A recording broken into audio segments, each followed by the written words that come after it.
Hello everyone. তো আজকে একটা মেঘলা দিনের কথা তোমাদের সাথে শেয়ার করছি। অনেক আগেই এই ভিডিওটা করে রাখা, কিন্তু কোনোভাবেই আমি এডিট করে উঠতে পারিনি।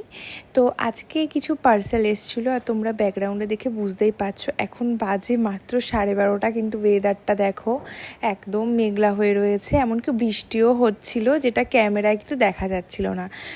গুড়ি গুড়ি করে বৃষ্টি পড়ছিল। আমার এরকম ওয়েদার ভীষণ ভালো লাগে। তো এরকম ওয়েদার হলে আমার শুধু ইচ্ছে হয় যে আমি ভিডিও বানাই। তো সেই দিনকে কী ভিডিও বানাবো বুঝে উঠতে পারছিলাম না, যার জন্য এই দুটো পার্সেল ছিল, আর এটার একটা আনবক্সিংয়ের ভিডিও আমি বানিয়ে ফেলেছি। তো এসেছিল একটা লিপস্টিক প্যালেট, যেটা আমার একদম সেলফ ইউজের জন্য নেয়া। আর তারপরে একটা টি শার্ট নিয়েছিলাম আমি মিন্ত্রা থেকে, আর হচ্ছে একটা জগার্স নিয়েছিলাম। কি এটা বলো? লিপস্টিক না? না না আইশ্যাডো এটা। না লিপস্টিক তো বললাম না আইশ্যাডো এটা। তো ব্যাপারটা হয়েছে, আমি মাকে বলছিলাম, মা এই দেখো তোমার জন্য একটা লিপস্টিক প্যালেট অর্ডার করেছি। মা বলছে না না, এটা লিপস্টিক না, এটা আইশ্যাডো প্যালেট।